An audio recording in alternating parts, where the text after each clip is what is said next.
Good afternoon. I hope you all had a wonderful lunch. It's a tremendous honor for me to introduce Jules Prown, the distinguished Paul Mellon Professor Emeritus of the History of Art at Yale. Jules served as the first director of the Yale Center for British Art, the museum given by Paul Mellon to his alma mater, and which is widely regarded as one of Louis Kahn's masterpieces. Jules played essentially the same role at the Yale Center for British Art that Rick Brown played here at the Kimball. He recommended Louis Kahn to be architect. He wrote the architectural program for the building, and he worked with Kahn during the design and construction phases, although Kahn died before the building was finished. While Jules will be speaking today about Kahn and the Yale Center for British Art in his capacity as director, I also want to pay tribute to an esteemed and beloved art history professor. Jules received his doctorate from Harvard University and joined the faculty of Yale in 1961. As a scholar of American art, he wrote an authoritative and innovative study on the painter John Singleton Copley, and this revitalized American studies. Later in his career, by focusing on the object, looking hard and asking pertinent questions, he continued to change the course of scholarship in American art and beyond, pioneering a new approach to material culture studies, which has become known as the Prown Method. A collection of his essays published under the title Art as Evidence, Writings on Art and Material Culture, published by Yale University Press in 2002, is essential reading. For these achievements, he has received numerous honors, including the Distinguished Teaching of Art History Award from the College Art Association in 1995, Yale's William Clyde Devane Award for Teaching and Scholarship, and I'll say I was fortunate enough to be one of his students at Yale, and Distinguished Scholar from the College Art Association in 2010. Circling back to Kahn, I'd like to note that Jules wrote the architecture of the Yale Center for British Art in 1977, and this has gone through a number of editions and is still in print. He is also co-editor of the Louis I. Kahn in Conversation, which records conversations with Kahn in 1969 to 70 that provide insight into his philosophy of architecture. Please welcome Jules Prown.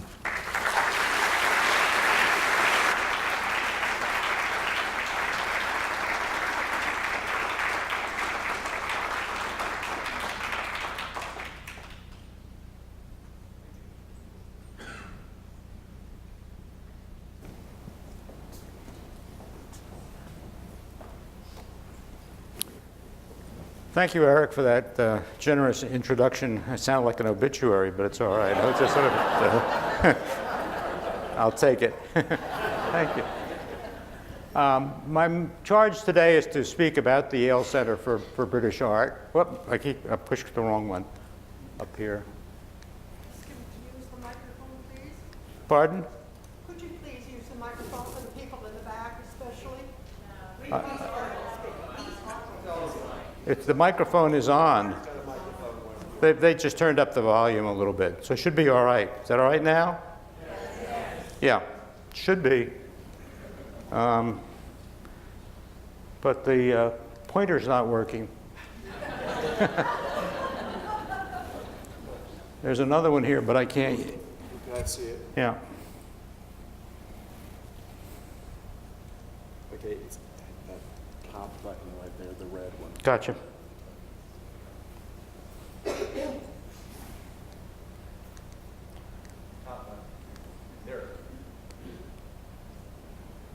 There it is. Okay. I can't see it. Is it showing up? There it is. Okay, that's the Yale Center for British Art, and that's what I will be primarily talking about. And I'll begin with some of the influences that the Kimball had on the center from its beginning, and then eventually move on back to focus on the center. Paul Mellon, in the fall of '66, offered his collection of British art to Yale University. and also the funding to acquire the property, build a building, staff, operate, and endow that center. At that point, the president of Yale, Kingman Brewster, appointed a committee, largely faculty, to propose how Yale would create such a center. That committee report was accepted.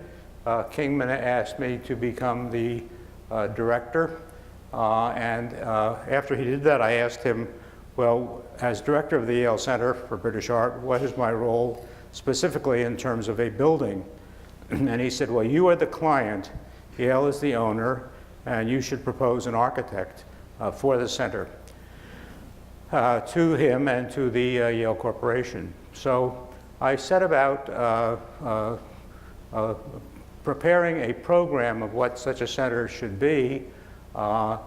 First of all, there was the nature of Paul Mellon's collection, which although there were a few,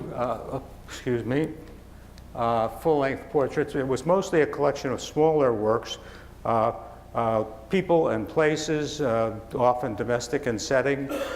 He didn't collect the grand manner full-lengths that his father, Andrew Mellon's generation, did, but rather smaller things. He had a lot by Turner, Constable, Hogarth, and then artists who are then very little known, like George Stubbs, Joseph Wright of Derby, Arthur Davis, and others who've become more well-known since that time.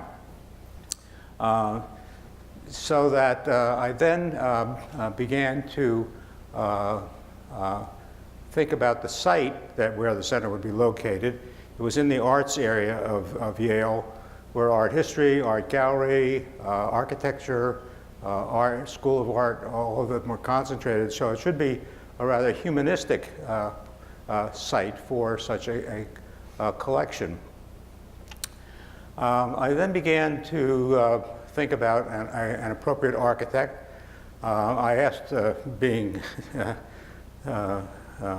somewhat diplomatic, but Paul Mellon, whether he had any preferences in terms of an architect.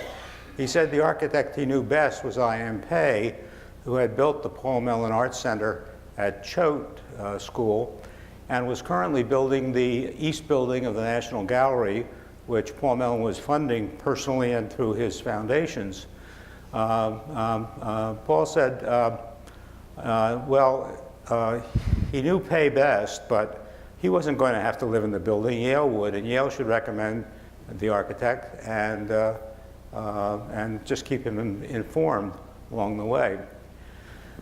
So at that point, I began to consider architects, and I was getting quite a bit of advice and talking to people. I was interested in Pei a little bit, and in Philip Johnson in particular, and Robert Venturi was being urged on me quite a bit as well. And I went and traveled around the country and saw their various collections, and in particular came to Fort Worth, of course, to see both Johnson and also to talk to Rick Brown. Now, I knew Rick. This is at that time when the appointment was made. I was a young professor in the History of Art department and was also curator of American art at the Yale University Art Gallery. This is the art gallery. On the right is, I keep doing the wrong thing.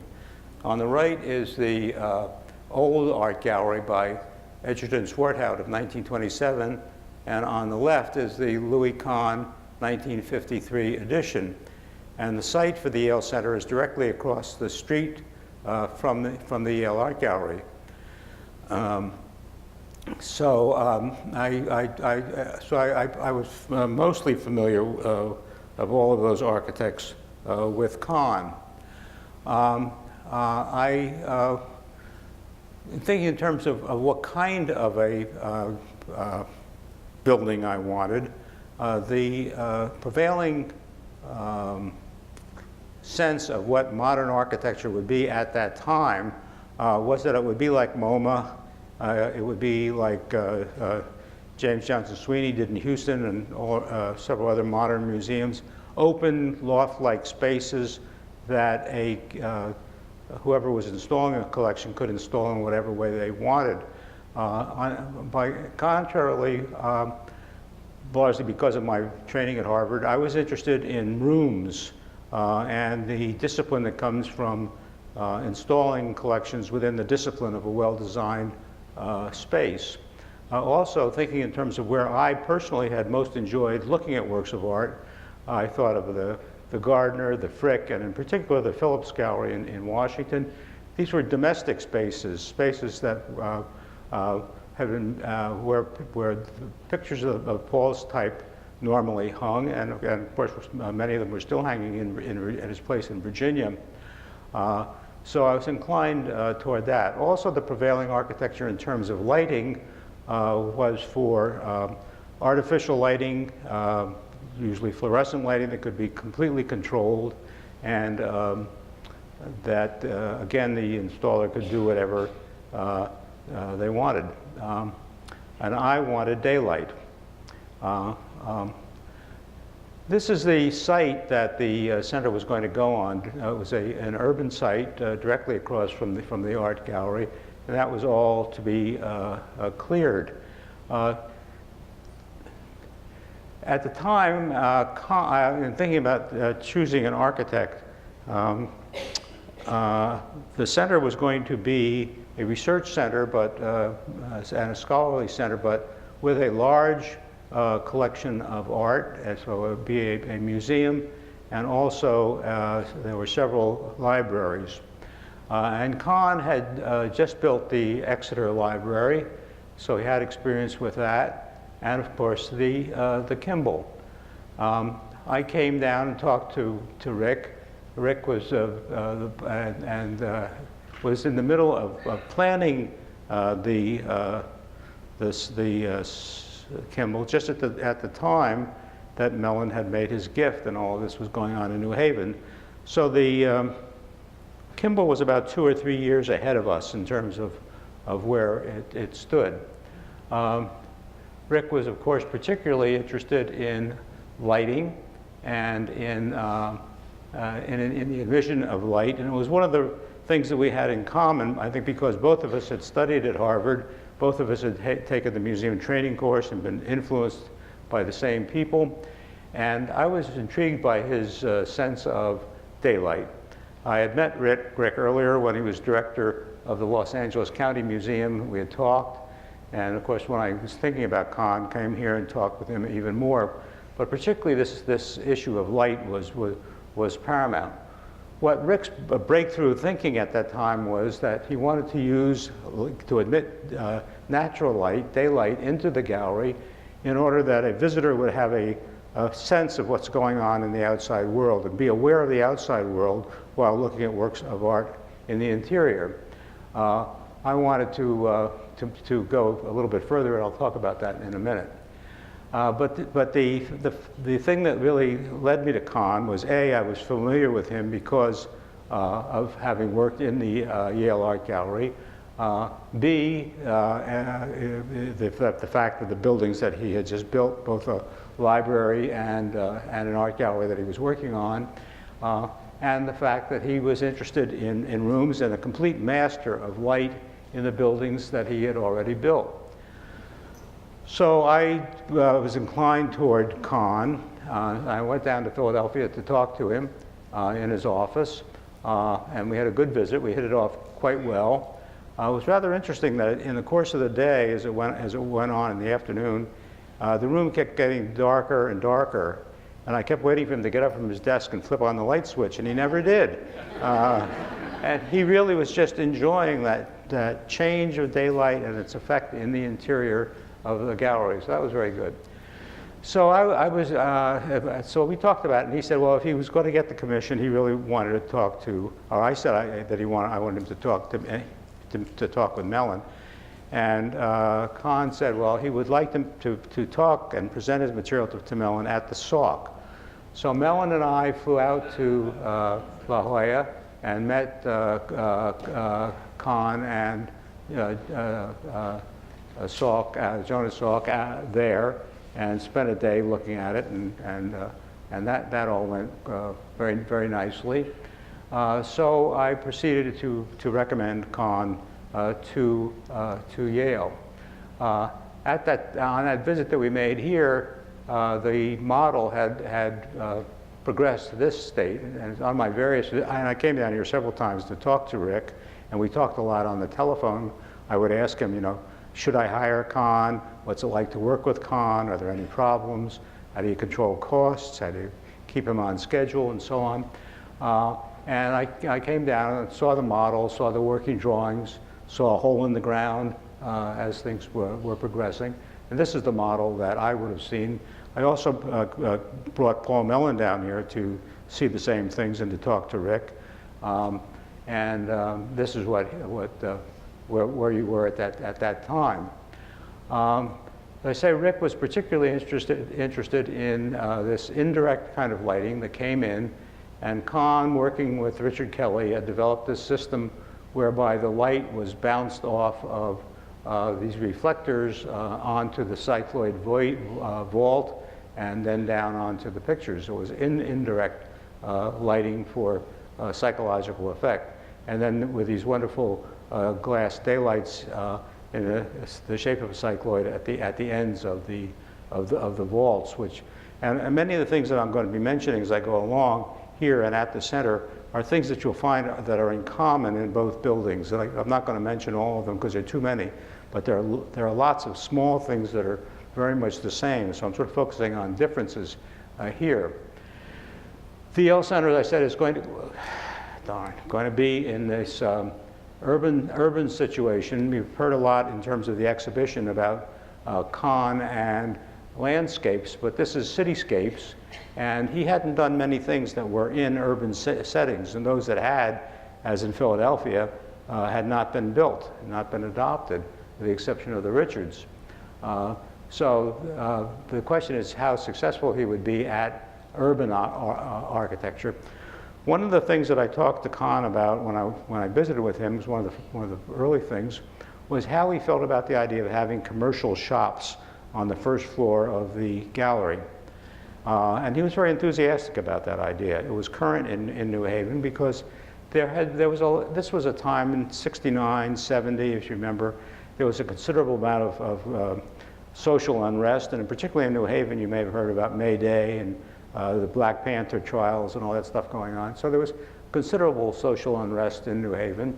Also, the relationship between Yale and the city had deteriorated, and there was concern about the loss of taxable income to the city. If Yale was going to move across the street and build an art gallery, it would remove taxable properties. This is the image on the right, which in aerial view shows the current center, not the one that was first built. The site that was acquired was directly all the way from High Street to York Street, across from the art gallery here. And this street, with Chapel Street, which is the main street, continues down and runs past the New Haven Green, and then past Yale University, and then past the art gallery, and is essentially, therefore, a one-sided commercial street all the way up to here. And if this was to be built like the usual museum that was built at that time, think about municipal museums, large structures with stairs leading up to the rather monumental in scale. That would kill the commercial development of Chapel Street to the west. The orientation here is south-north, and to the west, everything would just sort of stop at that point, and that would remove a lot of the amenities as well as taxable income. So there was a social problem, but there also was a very practical reason as to why we should be considering shops on the ground floor of a museum. It had never been done before. There never was a museum that had been built from the start with shops incorporated as part of the plan. Well, when we first began to get some drawings, and what we got originally were very uninformative kinds of space studies from Kahn's office. But even then, he was rather reluctant to give us visual sense of what things were going to look like. We get a number of plans and sections, but this was an early drawing, and the shocking thing to us about it, of course, was the arched roof and this sort of double sort of cycloid, and whether that also was a hangover from Kimball thinking. Probably was, as was the daylight windows under the roof and then also on every floor underneath, letting light into the interior of the building. But it also had shops on the ground floor, although they were not identified as shops. That was really the one negative that we had, and told Lou, no, we cannot have the arched roof, because if you're in that gallery, and those would be long vaults, just as there are at the Kimball, but with this arched roof and with the daylights, people's eyes would tend to go away from the works of art and up to the roof, to the ceiling, which would be a very dramatic element.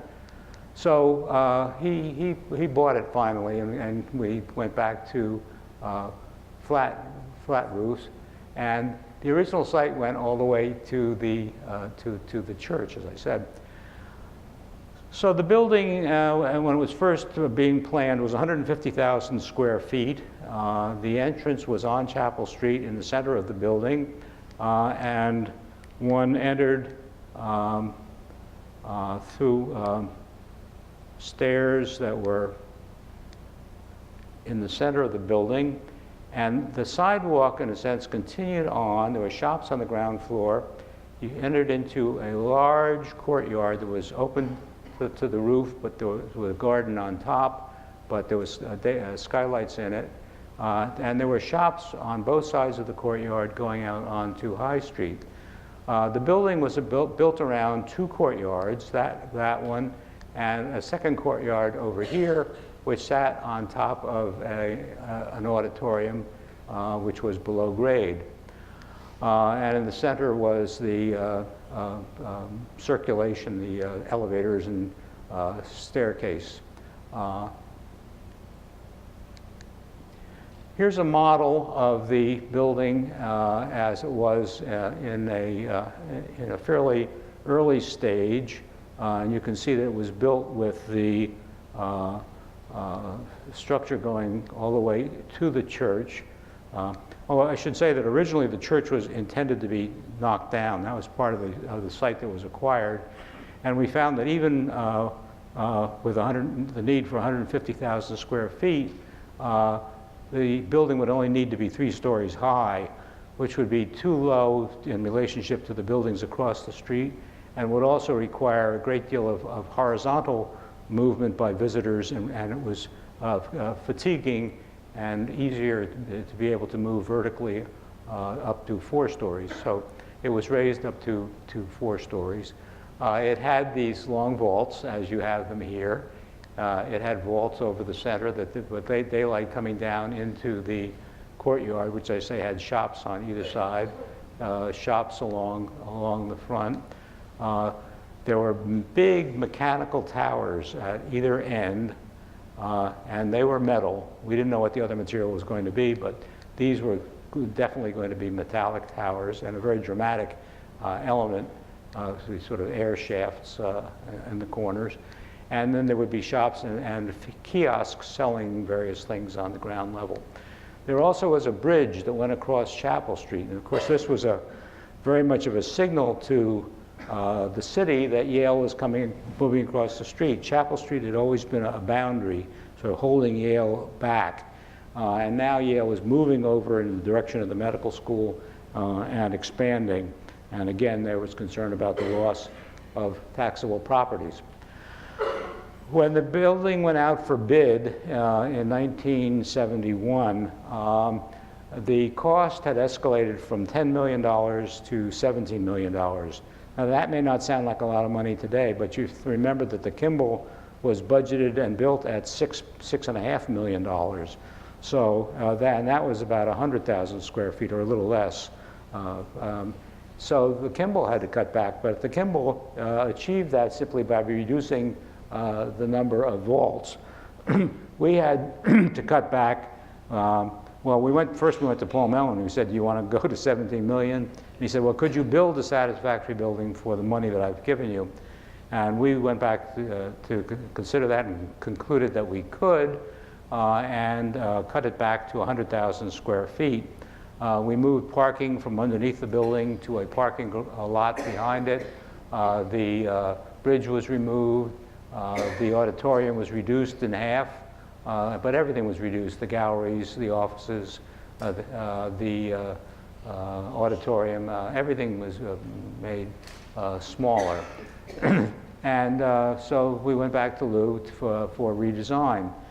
As a result, the structural system changed completely from the early one with the vaults had been a Vierendeel structure, a Vierendeel technique, and this was a simple post and beam structure. This is the perspective drawing that Kahn submitted for approval, and it was the presentation drawing with the center, on the left, and the art gallery on the right. There are no cars on the streets. Kahn didn't really like cars on streets. He liked people on streets, so you got people. He thought cars should be underneath the streets and then in parking garages. So the center is very prominent. The gallery is here, and then down at the end here, where Chapel Street in fact bends, is a Paul Rudolph's Art and Architecture building, which is a big, rugged, brutal building that Kahn intensively disliked. It was the antithesis of what he believed in. Kahn believed that you took nature, what nature gave you, and then accepted that, used it, and then converted it into human use. Whereas Rudolph tried to dominate nature. It was the exertion of will against nature to overcome it. So he solved the problem in the drawing by just reducing it through sharp perspective to a little tiny thing down here. And even today, even though the building is across from the art gallery, the main dialogue is with the Rudolph building further down. This is the building as built, and as you can see, it is an expression of this post and beam structure, or actually it's a post and slab structure. But it's concrete. The exterior is stainless steel. And although Kahn never called it stainless steel, he would often refer to it as lead or pewter. He wanted it dark. What he really wanted was lead, which was the lead you were able to get for the Kimball, but that was prohibitively expensive by the time this building was built, so it was not used or considered for it.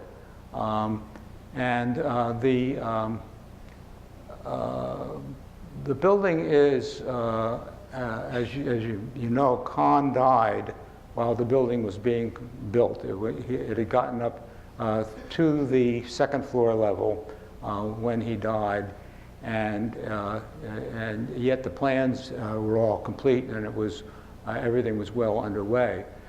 But it is his last building. The 1953 art gallery across the street was his earliest major commission, and this is his last commission. So there's this wonderful dialogue across the street between Kahn's earliest and latest major works. The building, as his final construction, also is a final statement of his philosophy of architecture. And it is really quite important in that sense, and that is particularly well expressed in the exterior of the building.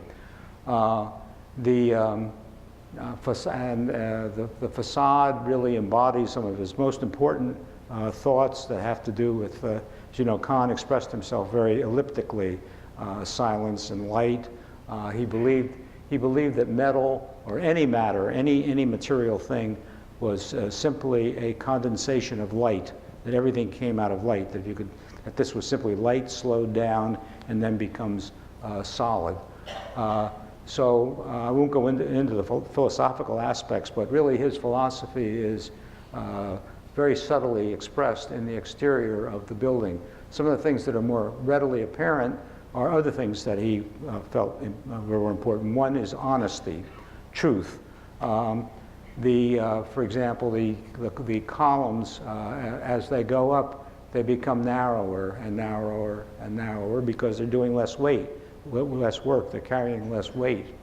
Also, the beams are, the normal beam here spans 20 feet. I should say the building was 200 feet in this direction, 120 feet in this direction. So that ratio, which is resulted in 10 bays this way, 6 bays this way, 10 to 6. In the case of the shops, which are double bays, it's 5 to 3. And that 5 to 3 ratio, which is very close to what was known as the golden section, had been almost an ideal proportion from times of classical antiquity, and it's pervasive throughout this building, both horizontally and vertically in terms of relationships, two-dimensionally and three-dimensionally. So that when the beam is spanning 20 feet, it's relatively narrow, but when it has to span 40 feet, which is double bays, it becomes thick. So the work that the structure is doing is being articulated by what you see. Same way here, the way the beam runs across, and then disappears. And there are two bays here and another bays here, and then it resumes again. And so what that's telling you is that inside, behind that, is not a floor, but it's in fact, it's a two-story space, which are the reading rooms in the libraries, which we'll get to in a minute. So that is an important aspect. The entrance to the building is in the corner, and that probably was a reaction on Kahn's part to a statement by President Brewster that the center should serve both Yale, which is over here on the right, and the city of New Haven down to the left and behind it. And Kahn was familiar with corner entrances. He'd done it at Exeter. He did it at the Richards Medical Laboratory Center. So that's where the entrance then moved from the center of the building to the corner. So you enter through here. This is the building seen from above in its urban setting, and with the church still intact, where it's used as a repertory theater by Yale. And you see a little corner of the art gallery, the early building here. So it's this early Kahn, late Kahn, talking to each other across the street. This is looking at that facade from the front, and you can see more clearly here how that beam stops until it gets here, and then it resumes. And that happens on all three sides of the building that are exposed there. Windows are not symmetrical. I asked him once whether he was worried about the lack of symmetry. He said, no, the building should express what's going on inside of it. When the building was being built, he was very curious as to what it was going to look like. He never showed us much. And then when we finally got models, they were like all the ones that are in the show, simply made out of basswood. And so there's no color, they're very simple. The only indication of what's going on is that when you have windows, the grain of the wood shifts 90 degrees, so that it runs in a different direction. That tells you that this window and not wall. I asked him what the building was going to look like, and he said, it was a typically metaphorical kind of thing. He says, well, on a gray day, it will look like a moth. On a sunny day, it will look like a butterfly. Well, it doesn't exactly look like a butterfly, but it does. It does in the reflections of the art gallery, of the clouds, the sky, in the windows. It is quite lively, particularly on a sunny day. I also was troubled by the fact of the metal. I asked him, had he ever seen a metal building that he liked? He said no. I said, but you're going to give us a metal building? Yes. And that's end of conversation. That was it. But one had confidence in what he was going to do. Just walk you briefly through the first floor, the ground floor. That's got the shops are of course in the front here. But you go into the corner entrance into a courtyard, which is of course, the structure you see is a bay system. Every 20 feet is a bay. And so these are, well, these are the shops here, actually, right here. And you go into an entrance court, from the entry to the entrance court, which rises the full height of the building. We'll see this all the way up. Then to the center area, which has the elevators and a cylindrical staircase, go around the staircase and into the auditorium, which was reduced, sort of the same thing that happened here. The original auditorium was about the same size as the one in the Kimball across the way, and it then had to be all right, the one that was originally this size or even larger was reduced to this. And then in the back is a conservation lab and the freight entrance, and parking is behind the building. So this is the entrance to the building. There's very little in the way of signage. There's no big sign saying Yale Center for British Art. What really draws one into the building is the bright entrance court behind it, contrasting with the darkness of the portico, entrance portico. There are display windows, but the columns are all exposed. Everything's exposed. Everything throughout the building is exposed. What's interesting here is the way from column to column is travertine, and the bottom is brick.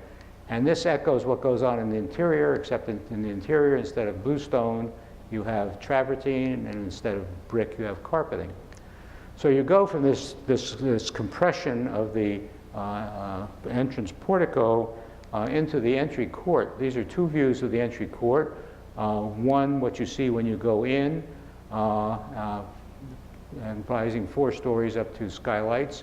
The other looking back toward the entry where it's light against dark. As you see, it's the stainless steel of the exterior is carried on so that it's as if the walk continues into the building.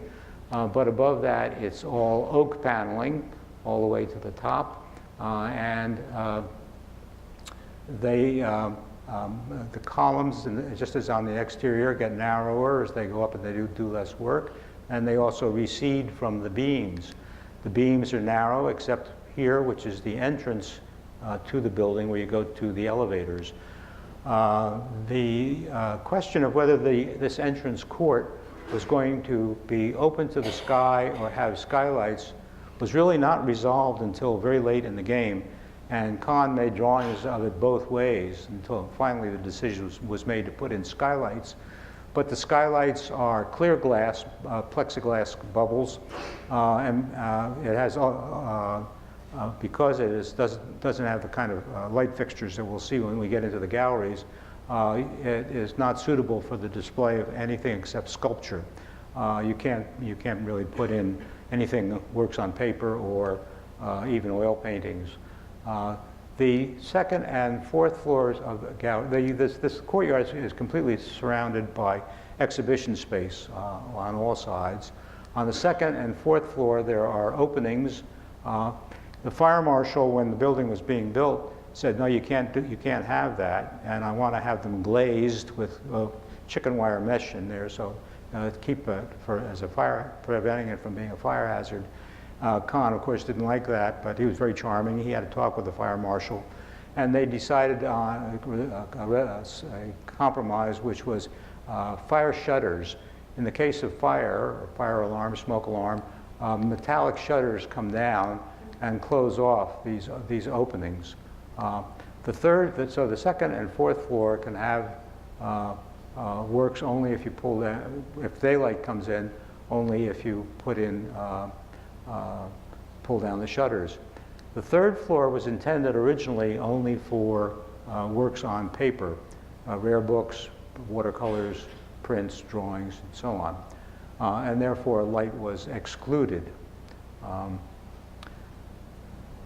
In the same issue of honesty and truthfulness that one finds in the expression of the columns, which get smaller as they rise. He also, and again, these things are all the same in the Kimball. The materials are all left in their natural state. There's no paint, no dye. You get steel, travertine, glass, oak, whatever the linen, wool, whatever the material is the material in its original state.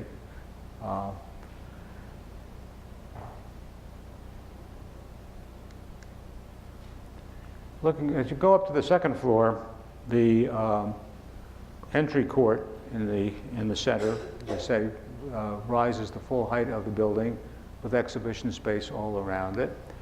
You walk into the central area with the elevators, passenger, freight, and around a cylindrical staircase into a courtyard, which is the library court, which we'll see in a minute.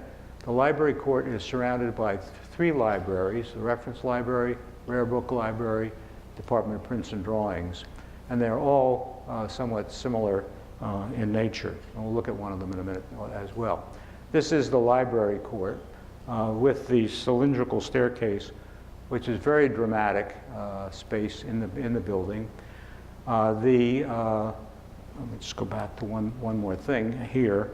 That is that the entrance court, as I said, is 40 by 40. The library part of the library court is also 40 by 40, and then the other 20 feet is taken up by the staircase. Whereas this is a vertical courtyard, this is more of a horizontal courtyard. The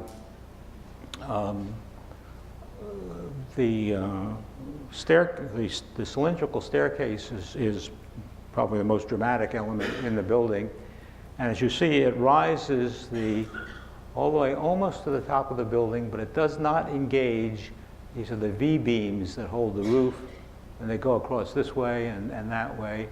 But if it actually supported it, you would look at it and say, oh, well, it's just a big column, big fat column supporting the roof. This makes it clear that it's not, that the staircase is a staircase, and it's part of the way in which he expresses everything in terms of what it actually does.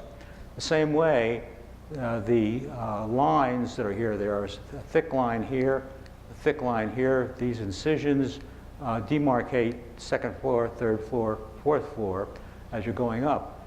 And in between, there are divisions that are divided by where the forms were bent to contain the concrete. And in between the forms, there was a little space, and the concrete oozed out in the pouring to make beads. And the beads sometimes are broken, sometimes not. There are stains in the building elsewhere, but this is all fine. It's part of, again, his commitment to honesty.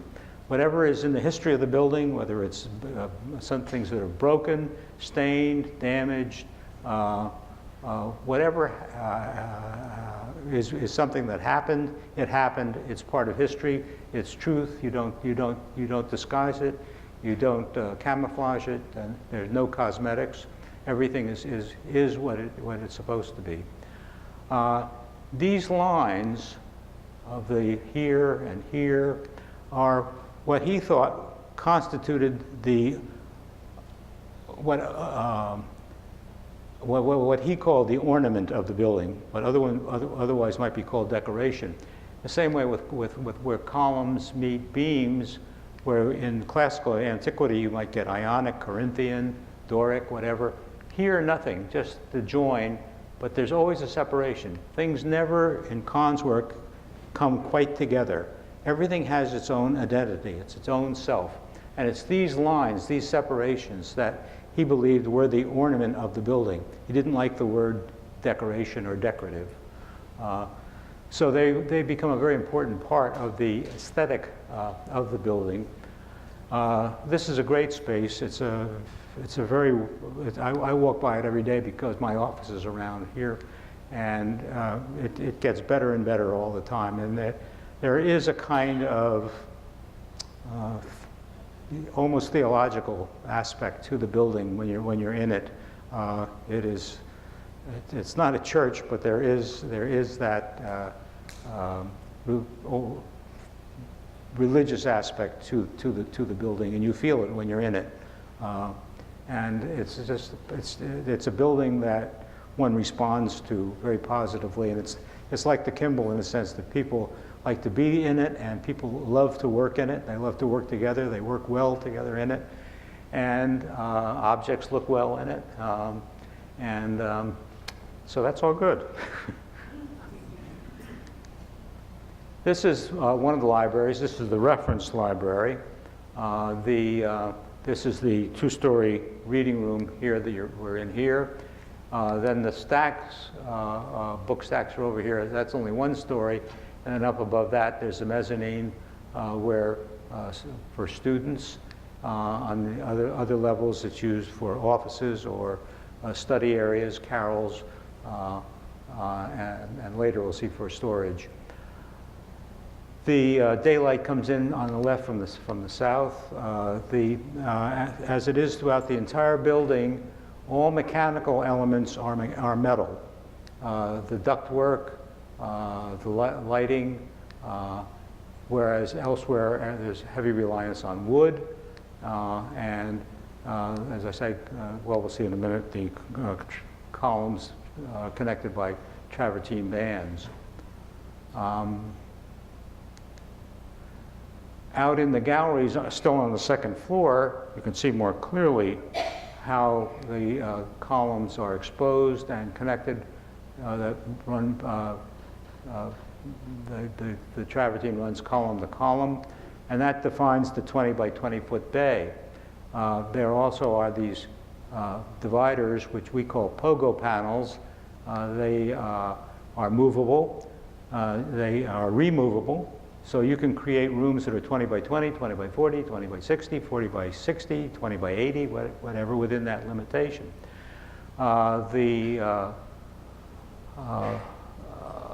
If you can see just barely through here, this is looking through into a courtyard. So that as you move around the building, you have a sense of orientation that's given to you by the courtyard. And that's an important element in defeating viewer fatigue. One of the things that really wears people out in museums is a sense of not knowing where you are and how do you get out. And how, with the courtyard, which is a traditional way of getting daylight into the interior of museums, you have this sense of constant orientation. Again, the mechanical, the ducts with their air supply slots in them. You can see it here better. And the lighting, everything mechanical is metallic. The carpeting is wool. The wall is linen, Belgian linen, all natural materials.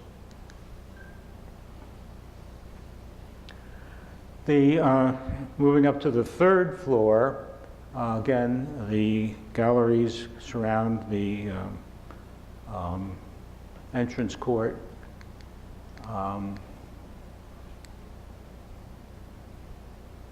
The galleries, which are intended to be for works on paper, but now we're very restricted in terms of space, and it's sometimes used for temporary exhibitions as well. As permanent collection, offices in the back, and paper conservation laboratory in the front here, and then stacks for rare books, for reference books and rare books, and prints and drawings, and the courtyard, of course, continues to rise up as it does here. These are all exhibition galleries here, exhibition galleries here, exhibition galleries here, and we'll see that in a minute. The library court rises up, and these are the main administrative offices. All the fourth floor galleries and the offices included are lit by natural light, by skylights, which we will talk about.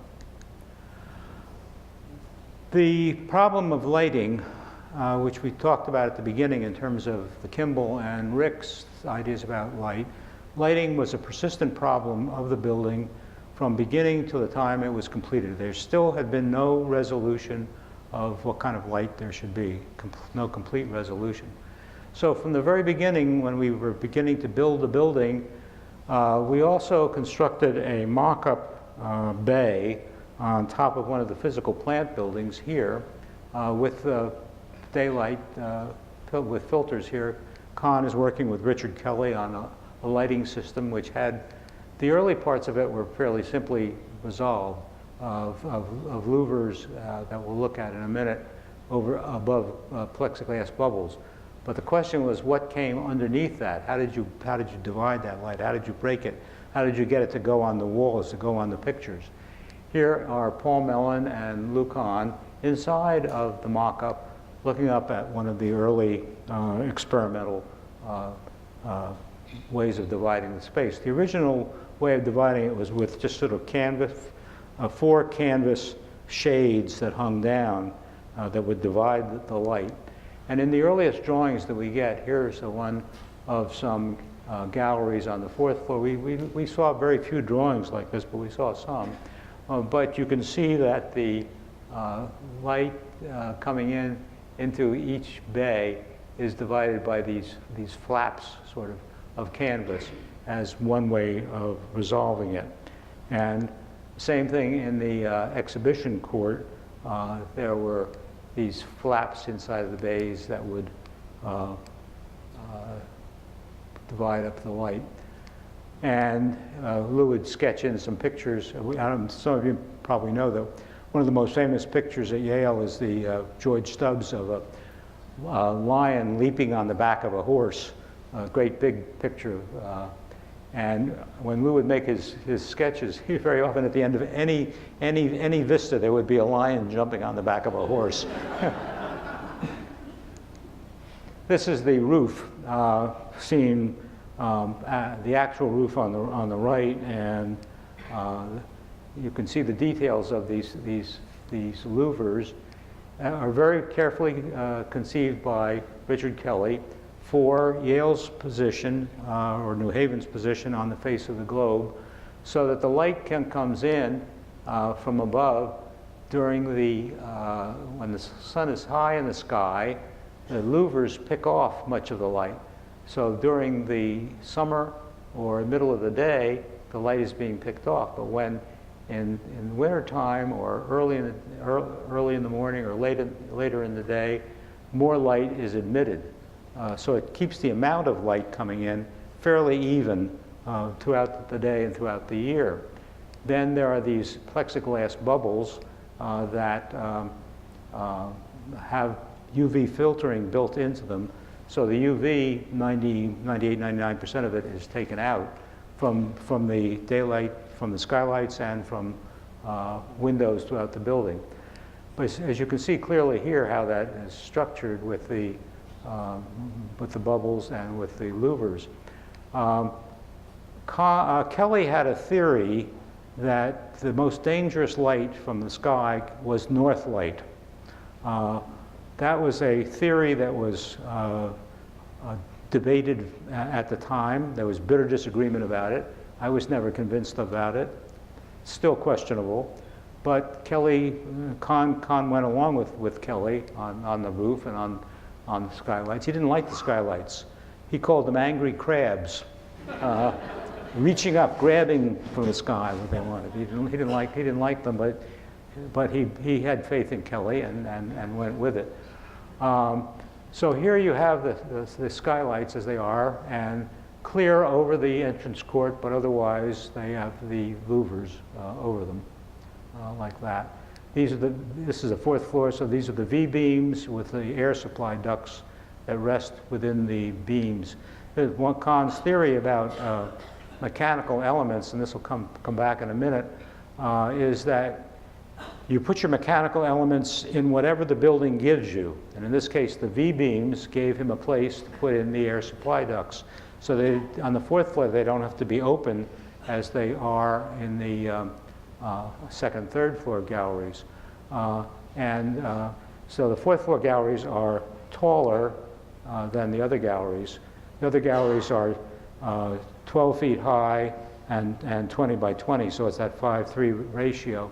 But on the 4th floor, they can go up to, I think,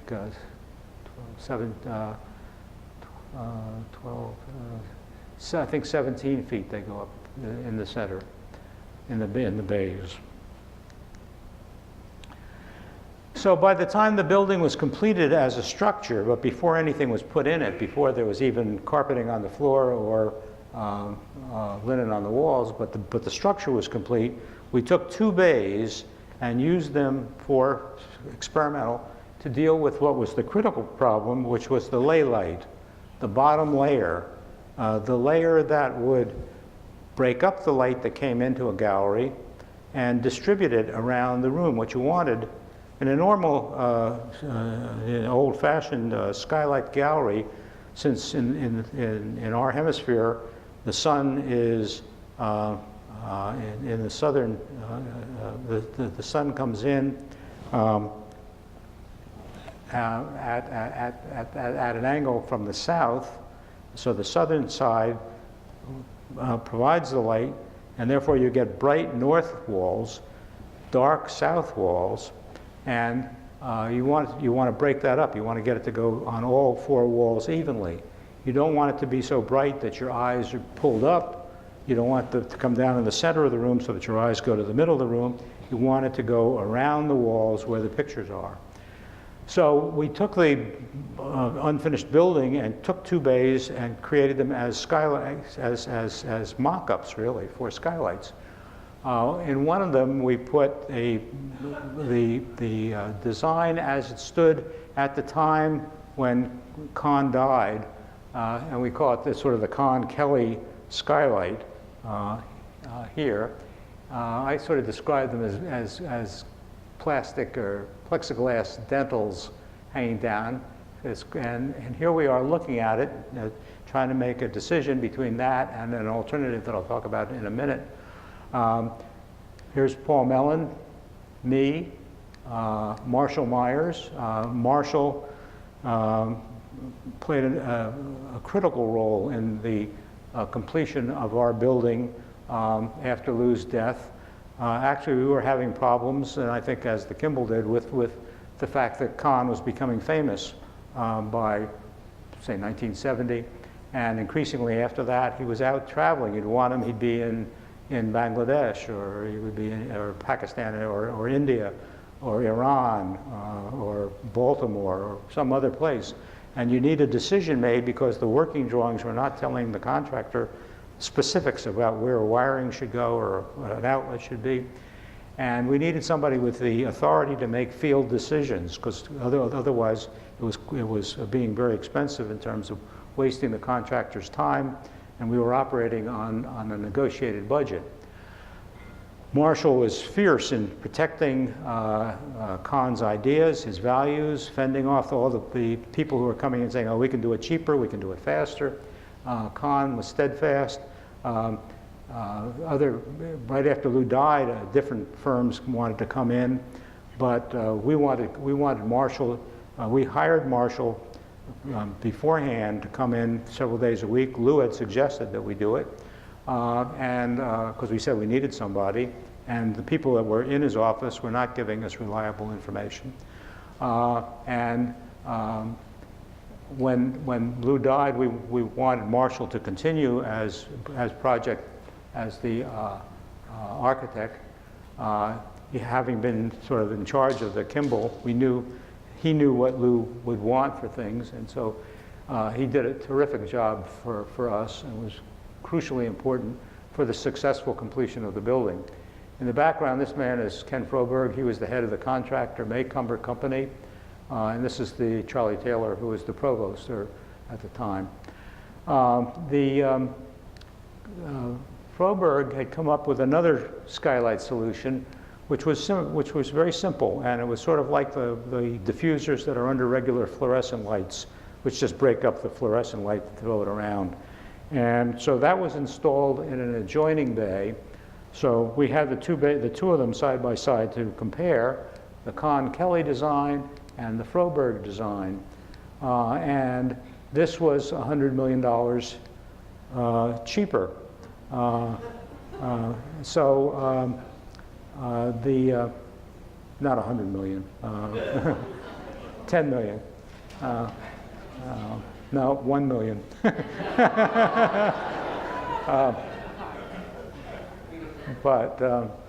No, 100,000. But $100,000 then was a lot of money. It would be like $1 million today in terms of a saving. It was a big decision to make. And Yale wanted to prove that it was responsible, so Yale sort of inclined, being the owner, toward the Froberg solution. So did Mellon. He was he had plenty of money, but he was still, the East Building, we went from 10 million to 17 million. The East Building had gone from 20 million to 100 million. So that's where those numbers come from. Anyway, decision was made to go with the Froberg decision, the Froberg ley lights, cassettes. And that's what we have in the building. And it works. They both worked equally well.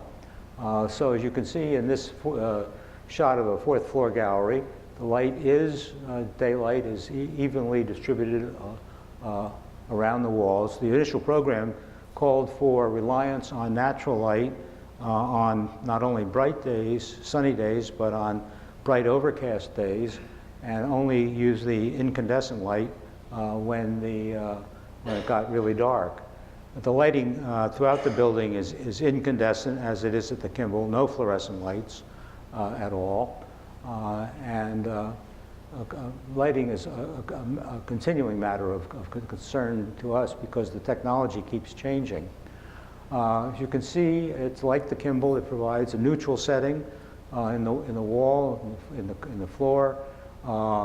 There are sofas, which, make for comfort.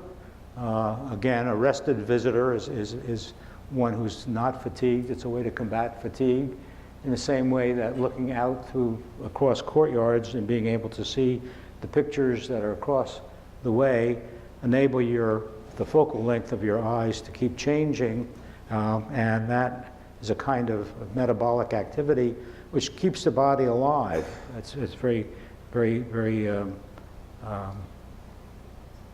energizing. This is moving into the northeast corner of the building, where there are outside windows.